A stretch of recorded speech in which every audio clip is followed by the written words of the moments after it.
Praise the Lord.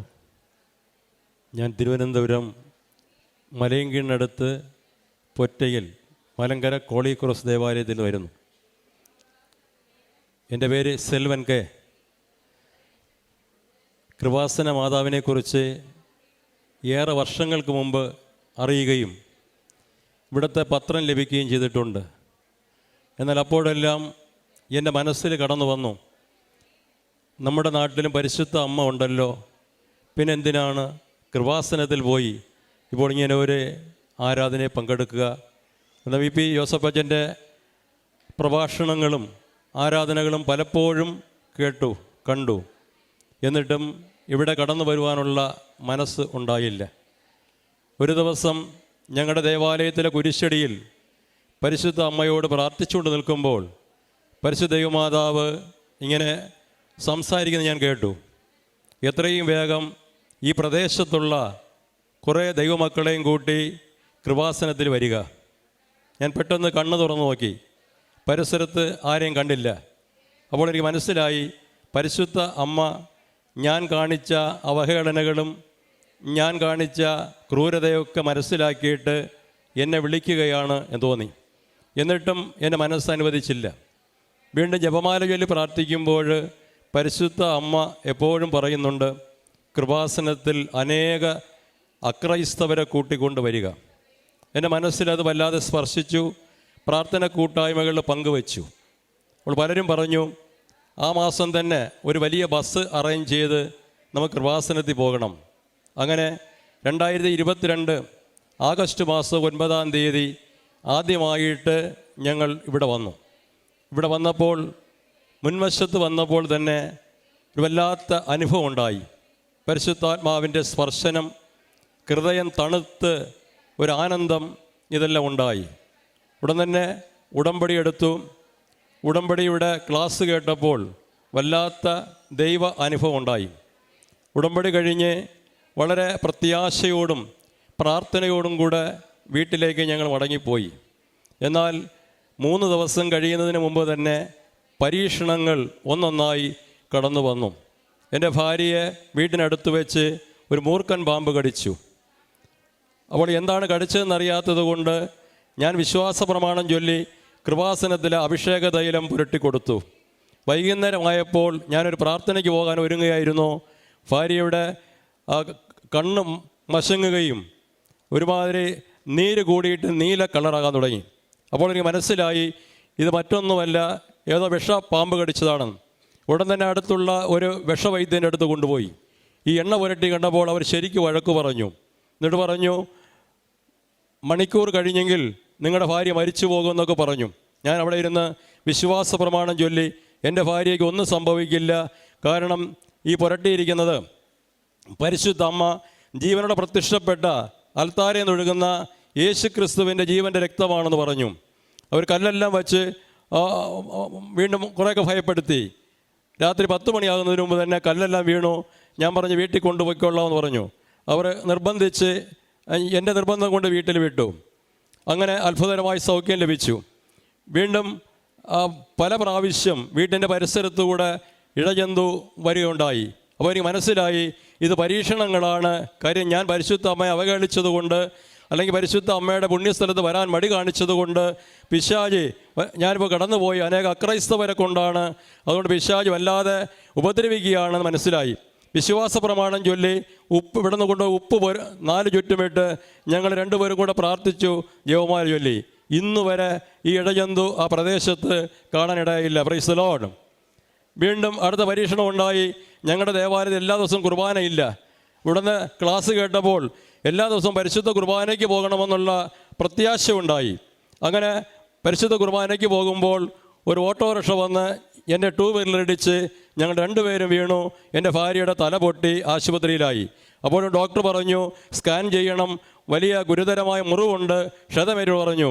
ഞാൻ പറഞ്ഞു, സാറേ താൽക്കാലികം എന്തെങ്കിലും മരുന്ന് പുരട്ടി വിടുക, എൻ്റെ കർത്താവ് ഒന്നും വരുത്തുകയില്ല എന്ന് പറഞ്ഞ് വീട്ടിൽ കൊണ്ടുവന്നു. ഒന്നും സംഭവിച്ചില്ല. വീണ്ടും പരീക്ഷണങ്ങൾ ഒന്നൊന്നായി അത് കൂടാൻ തുടങ്ങി. കാരണം പല ആൾക്കാരും കളിയാക്കാൻ തുടങ്ങി. കൃപാസനത്തിൽ പോയിട്ടും നിനക്കെന്താണ് പരീക്ഷണം ഉണ്ടാകുക, നിൻ്റെ വീട്ടിൽ ദുരിതമുണ്ടാകുന്നു എന്നൊക്കെ പറഞ്ഞ് കളിയാക്കാൻ തുടങ്ങി. ഞാൻ പറഞ്ഞു, പരിശുദ്ധ അമ്മ വെളിപാട് പുസ്തകം 12:14 തമ്പുരാൻ കർത്താവ് പറന്നു പോകാനുള്ള ചിറക് നൽകിയിട്ടുണ്ടെങ്കിൽ എൻ്റെ അമ്മ എവിടെയും പറന്നു വന്ന് എന്നെ രക്ഷിക്കും, എൻ്റെ കുടുംബത്തെ രക്ഷിക്കുമെന്നുള്ള വലിയ ഉറപ്പ് നൽകി. റോമാലേഖനം 8:28 താൻ സ്നേഹിക്കുന്നവർക്ക്, തൻ്റെ പദ്ധതി വിളിക്കപ്പെട്ടവർക്ക് സകലവും നന്മയ്ക്കായി പരിണമിക്കുന്നു എന്ന തിരുവചനം പറഞ്ഞ് പ്രാർത്ഥിച്ചു. അങ്ങനെ ദിവസങ്ങൾ, മാസം കടന്നുപോയി.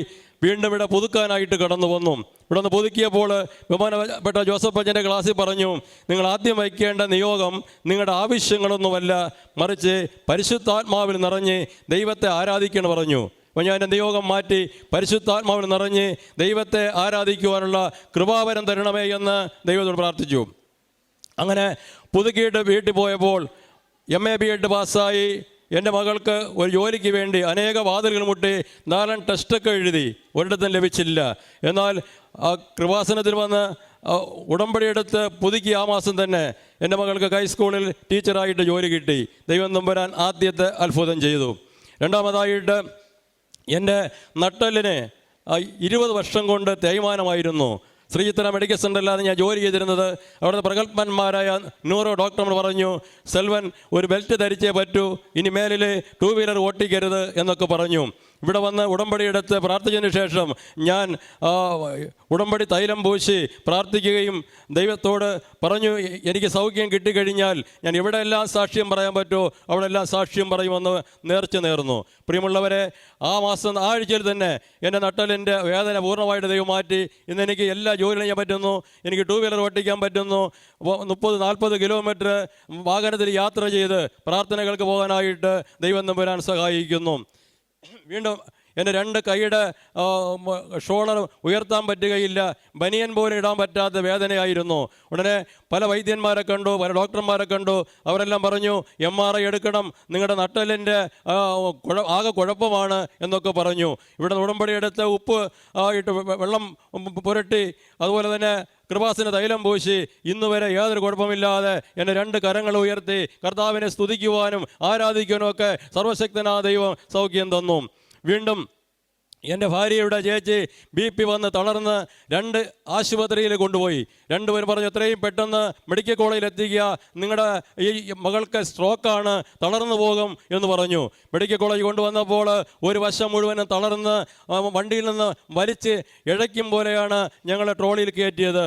എന്നാൽ വീണ്ടും സർവശക്തനെ ദൈവം പ്രാർത്ഥിച്ചു, അപ്പാ പിതാവേ, ഈ മകളെ സുഖപ്പെടുത്തണമേ, ഞങ്ങൾ സാക്ഷി പറഞ്ഞുകൊള്ളാമെന്ന് പറഞ്ഞു. ഞാൻ 16-12 മരുന്നോ ലേപന ഔഷധങ്ങളോ അല്ല നിങ്ങളെ സൗഖ്യപ്പെടുത്തുന്നത്, ദൈവത്തിൻ്റെ ജീവിക്കുന്ന വചനമാണ് എന്ന വചനം കർത്താവായ യേശു ക്രിസ്തു മകളെ തൊട്ടു. ഇന്ന് സുഖമായിട്ട് എഴുന്നേറ്റ് നടക്കുന്നു. ഹല്ലേലൂയ. ഇവിടെ വീണ്ടും ഡെങ്കിപ്പനി വന്ന് വളരെ അത്യാസന്നമായ അവസ്ഥയിൽ എൻ്റെ ചേച്ചിയുടെ മകൾ കിടക്കുകയായിരുന്നു, പാറശാലയായിരുന്നു. അവിടെ ഡോക്ടർ പറഞ്ഞു, 48 മണിക്കൂർ കഴിഞ്ഞാൽ പറയാം ഈ മകളുടെ കിഡ്നിയിൽ ബാധിച്ചു, ലെൻസിൽ ബാധിച്ചു, ഹാർട്ടിൽ ബാധിച്ചു, രക്ഷപ്പെടുന്ന സംശയമാണ്, കൗണ്ട് വേറെ 30,000 ഇനി ഒരിക്കലും ഇമ്പ്രൂവ്മെൻറ്റ് ചെയ്യാൻ സാധ്യതയില്ല എന്ന് പറഞ്ഞു. അവിടെ ഞങ്ങൾ വീട്ടിൽ ഇരുന്ന് പ്രാർത്ഥിക്കുക മാത്രമല്ല, പ്രാർത്ഥിക്കുമ്പോൾ പരിശുദ്ധ അമ്മ പറഞ്ഞു, എത്രയും പെട്ടെന്ന് നീ ചെല്ലുക, കൃപാസന തൈലം കൊണ്ട് പുരട്ടുക എന്ന് പറഞ്ഞു. ഞാൻ വണ്ടി ഓട്ടിച്ച് അവിടെ ചെന്നപ്പോൾ ICUയിലാണ്. ഡോക്ടർ പറഞ്ഞ് ആരെയും കയറ്റുകയില്ല, അത്യാസന്നമായ അവസ്ഥയാണ്, മരണപ്പെട്ടു പോകുമെന്ന്. ഞാൻ ഡോക്ടറോട് കേണപേക്ഷിച്ചു, സാറേ കൃപാസനത്തിലെ തൈലം ഒന്ന് പുരട്ടിക്കൊള്ളട്ടെ എന്ന് പറഞ്ഞു. ഡോക്ടർ അനുവാദം തന്നു. ഞാൻ അകത്ത് കയറി കൃപാസന തൈലം വിശ്വാസ പ്രമാണം ചൊല്ലി മകളുടെ ശരീരത്ത് പുരട്ടിക്കൊടുത്തു. 48 മണിക്കൂർ കഴിയുന്നതിന് മുമ്പേ പൂർണ്ണ ആരോഗ്യവതിയായിട്ട് വാർഡിൽ മാറ്റാൻ ദൈവം സഹായിച്ചു. പ്രിയപ്പെട്ടവരെ, എല്ലാ ദിവസവും കഴിയുന്ന എല്ലാ ദിവസവും പരിശുദ്ധ കുർബാനയ്ക്ക് പോകാനായിട്ട് സാധിക്കുന്നുണ്ട്. അതുപോലെ തന്നെ ഇവിടെ നിന്ന് കിട്ടുന്ന പത്രം വിശ്വാസത്തോടുകൂടെ അനേക ആശുപത്രികളിലെ ഭവനങ്ങളിൽ കൊണ്ടുകൊടുത്ത് രോഗികളായി കിടക്കുന്നവർക്ക് വേണ്ടി എല്ലാ വെള്ളിയാഴ്ചയും ഉപവസിച്ച് ഞങ്ങൾ ചെന്നിരുന്ന് പ്രാർത്ഥിച്ച് അനേക മക്കളെ ഇവിടെ കൊണ്ടുവരുവാനും ക്രിസ്തുവിൻ്റെ സാക്ഷിയാക്കി തീർക്കുവാനും ദൈവം സഹായിക്കുന്നു. അതുപോലെ തന്നെ അനാഥാലയങ്ങളിലെ പഴയ വസ്ത്രങ്ങൾ ശേഖരിച്ച് കൊണ്ടുകൊടുക്കുകയും അവർക്ക് ആവശ്യമായ ആഹാരത്തിനുള്ള വക ശേഖരിച്ചു കൊണ്ടുകൊടുക്കുകയും അവരോടുകൂടെ ദിവസങ്ങൾ ചിലവഴിച്ച് പ്രാർത്ഥിക്കുകയും ചെയ്തു വരുന്നു. ഇങ്ങനെ ധാരാളം BB ജോസഫ് അച്ഛൻ്റെ ആ ശുശ്രൂഷകൾ കേൾക്കുന്ന വചനപ്രകാരം ധാരാളം നന്മകൾ പ്രവർത്തിക്കുവാൻ ചെയ്യുവാനും അതോടൊപ്പം ഇന്നും വാഹനം ക്രമീകരിച്ച് ഇവിടെ കൊണ്ടുവരുവാനും അനേക അക്രൈസ്തവരുടെ ഇടയിലെ ക്രിസ്തു ജീവിക്കുന്നു എന്ന് പരിശുദ്ധ അമ്മയുടെ മാസത്തിലൂടെ സാക്ഷ്യപ്പെടുത്തുവാനും അനേകം അക്രൈസ്തവരും അനേക മറ്റ് ഇതര സഭകൾപ്പെട്ടവരും പരിശുദ്ധ അമ്മയെ തിരിച്ചറിയുവാനും ജപമാല ചൊല്ലാതിരുന്ന അനേകം അക്രൈസ്തവരെ ജപമാല ചൊല്ലാനും പ്രാർത്ഥിക്കാനിടയായി തീർന്നു. ഇതെല്ലാം പരിശുദ്ധ അമ്മയുടെയും പൊന്നുതമ്പുരാൻ്റെയും കാരുണ്യമാണ്. ഈ ദൈവം ചെയ്തു വരുന്ന കാരുണ്യങ്ങൾക്ക് നന്ദി പറയുവാൻ, ഈ പരിശുദ്ധ പ്രത്യക്ഷപ്പെട്ട ആൾക്കാരെ കടന്നു വരുവാൻ സഹായിച്ചതിനെ പരിശുദ്ധ അമ്മയ്ക്ക് പൊന്നുതമ്പുരാന് കോടാനുകൂടി നന്ദി പറയുന്നു.